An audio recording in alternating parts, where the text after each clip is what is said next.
जय हिंद, जय भारत। स्वागत है आपका न्यूज पोर्ट में। मैं आपके साथ अक्षय।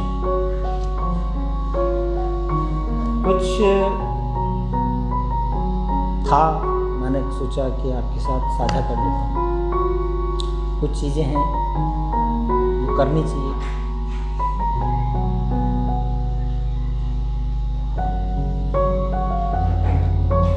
इस्लाम में आज ईद मनाई जाती है, तो सनातन परंपरा में आज के हिसाब से अक्षय तृतीया मनाया जाता है।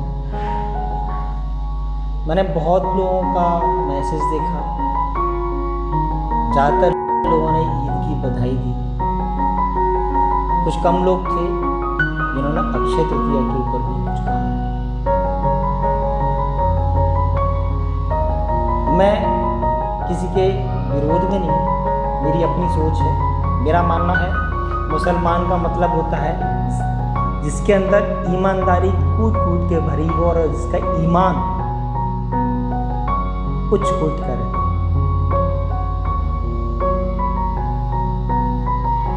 ईसाई की परिभाषा है जो ईश्वर के नजदीक रहता है।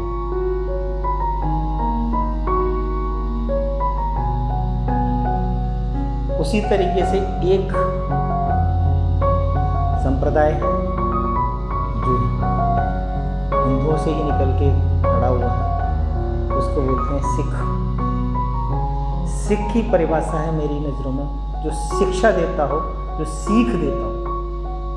और शिक्षा देने के मामले में अगर आज देखा जाए तो मुझे नहीं लगता सिख संप्रदाय कहीं से कमजोर है। चाहे वो आहार दान की व्यवस्था हो या औषधि दान की व्यवस्था हो। आहार दान देने में भी आपको पता है कि लंगर उनका चलता है। और इस समय महामारी का जो समय चल रहा है, इस समय भी उन्होंने अपने दरवाजे खोल रखे हैं जहाँ उन्होंने ऑक्सीजन बेड की व्यवस्था की। तो सिख का मतलब होता है जो सीख देता हो, शिक्षा देता हो। कहते हैं सिख धर्म की जो स्थापना की थी गुरु गोविंद सिंह ने की, सॉरी माफ कीजिएगा, गुरु नानक जी ने की थी। लेकिन खालसा पंथ की स्थापना गुरु गोविंद सिंह। जब खालसा पंथ की स्थापना की तो बताते हैं एक सभा में, वो सभा को संबोधित कर रहे थे, तो उन्होंने कहा कि आप लोगों में से कौन है ऐसा जो देश के लिए कुर्बान होना चाहता है। उनमें से एक निकल के आया, मैं हूं। इस तरह से उन्होंने 5 लोग चयन किए।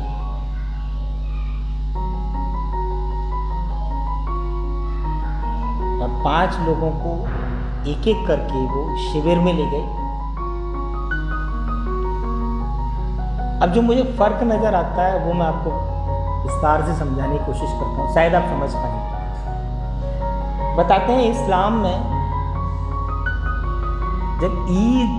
जब कुर्बानी की बात आती है तो कुर्बानी के लिए मोहम्मद साहब अपने बेटे को खड़ा करते हैं और ईश्वर यानी अल्लाह बेटे की जगह एक जानवर को रख देते हैं और जानवर की कुर्बानी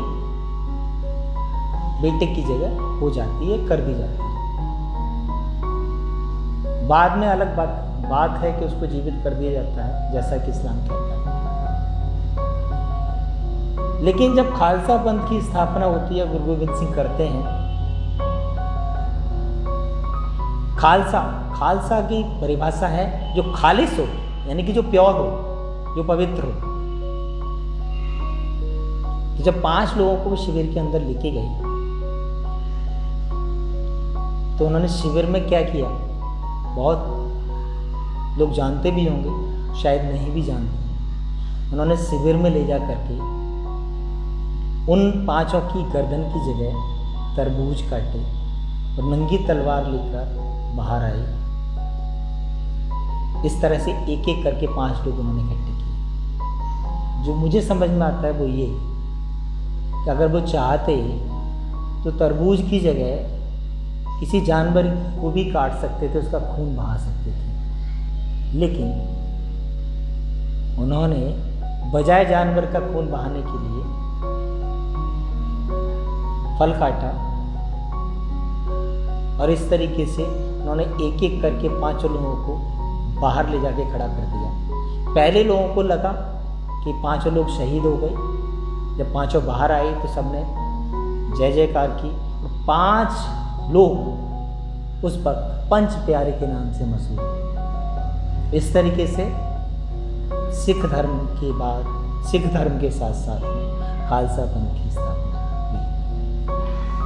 मान के चलता हूँ, खालसा का मतलब खालिस, सिख का मतलब सीख देने वाला, मुसलमान का मतलब इसका ईमान अव्वल दर्जे का हो, ईसाई का मतलब जो ईश्वर के नज़दीक रहता हो, मोहम्मद का मतलब जिसने मोह और मद दोनों का दमन कर दिया हो, अर्थात जिनेंद्र। रहीम का मतलब जिसके दिल में रहम हो, वात्सल्य हो, प्रेम हो, करुणा हो।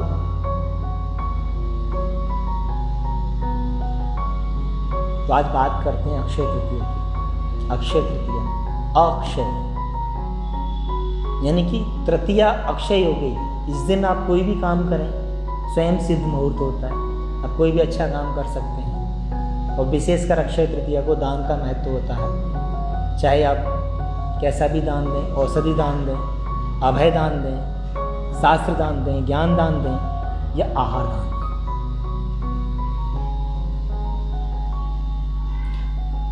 आज के दिन ब्रह्मा जी के पुत्र अक्षय कुमार का जन्म माना जाता है।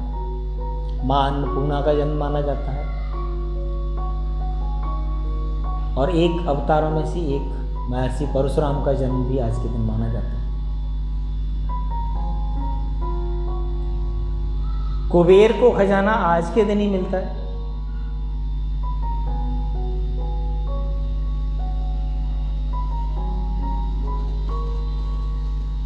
मां गंगा का अवतरण धरती पर होता है आज के दिन।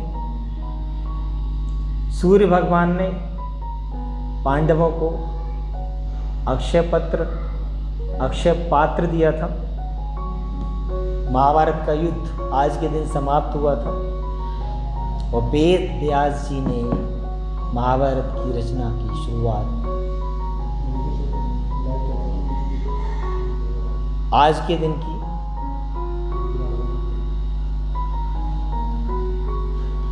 प्रथम तीर्थंकर भगवान आदिनाथ को लगभग 13 महीने के बाद आज के दिन आहार मिला। इक्षुरस का आहार मिलने की वजह से अक्षय तृतीया के नाम से मशहूर हुआ। बद्रीनाथ के धाम आज के दिन खोले जाते हैं। वृंदावन बिहारी लाल का जो मंदिर है वहाँ पे चरण दर्शन भी अक्षय तृतीया के दिन कराए जाते हैं। भगवान जगन्नाथ के रथ को बनाने का कार्य आज के दिन ही किया जाता है। कहते हैं आदि शंकराचार्य ने कनकधारा स्तोत्र की रचना भी आज ही की थी। तो अक्षय का मतलब होता है जो कभी नष्ट न होता हो, यानी कि इंसान के अंदर प्रेम, करुणा, अपनापन, सम्मान, सहयोग, दूसरों के प्रति कुछ करने की भावना, जज्बा कभी करना। आप सभी को अक्षय तृतीया की बहुत बहुत शुभकामनाएं।